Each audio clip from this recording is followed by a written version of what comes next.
average Joe stays broke because he thinks that the primary purpose of money, like he thinks the way you get rich,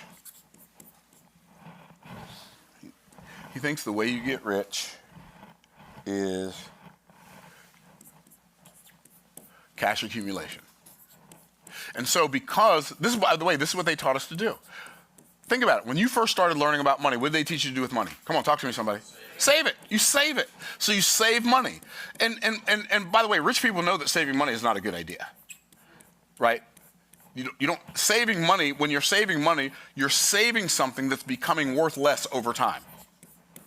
If nothing hits it but inflation, it's becoming worth less over time, right? So you think of it as I want to have this big pool of money that I can go back and keep looking at, and as long as it's getting bigger, I'm getting richer.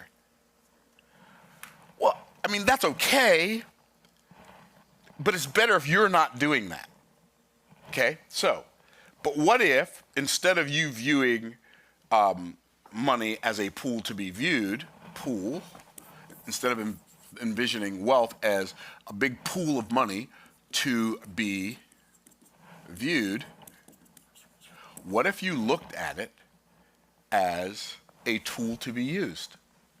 So this is cash accumulation, right? And that's what most people think is wealth. But I submit to you, I would rather, I'm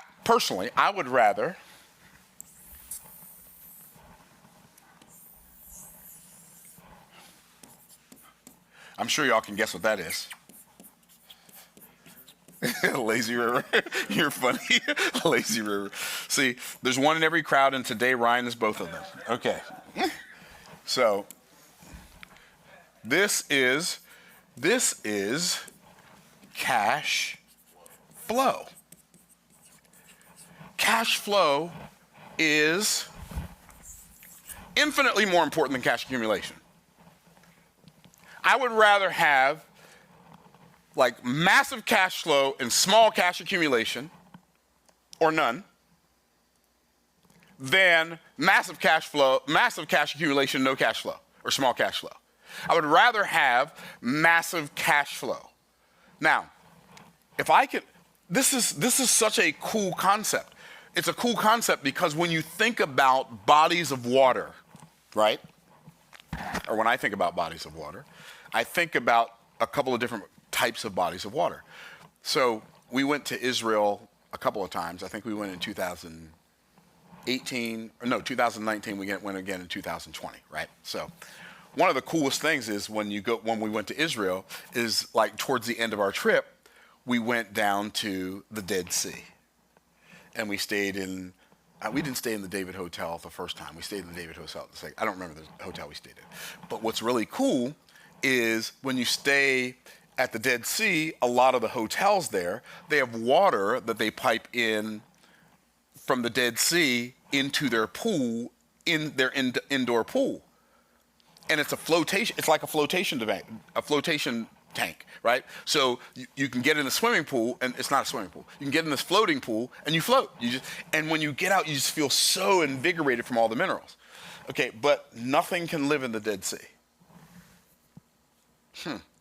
Why it's interesting. So the Dead Sea in Israel is at the south. The sea at the north is the Sea of what? The Sea of Galilee. And there's a river that connects them. What's the river?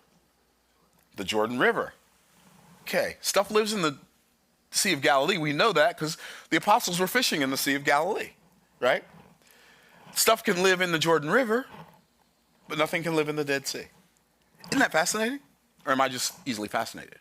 Okay, probably a little bit of both. Okay, so why can't things live in the Dead Sea? Because the Dead Sea has inlets, but no outlets. And that's why it's the Dead Sea. And I promise you, if your money has inlets and no outlets, your money is going to turn into a Dead Sea of cash accumulation.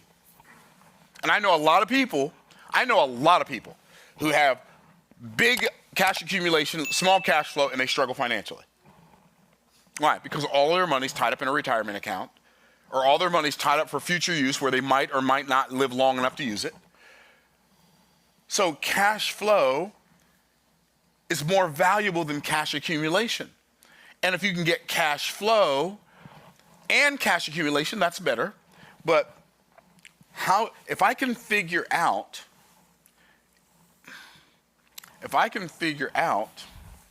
how to have my cash keep flowing long after I'm gone, like I'm gone, eventually, one of the things we all have in common is we're going to die. Either you're going to come to my funeral or I'm going to come to yours. Or you're going to find out about my funeral or I'm going to find out about yours, right? That's how it works. Like you just live long enough, everybody that you know, either you're going to their funeral or they're coming to yours, right? But at least they're going to find out about it. Okay. Well, long after I'm gone,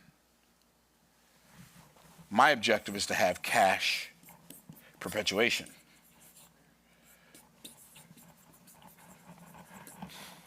And my cash perpetuation is going to be determined by what I do with the cash flow and the cash accumulation while I'm still here. Because without going into great detail, because I don't have time, definitely don't have time, without going into great detail, legacy wealth is not an amount of money. We're going to create generational wealth. Generational wealth is not an amount of money. There have been plenty of families who've accumulated a bunch of money, and in less than 2 generations, it was all wiped out.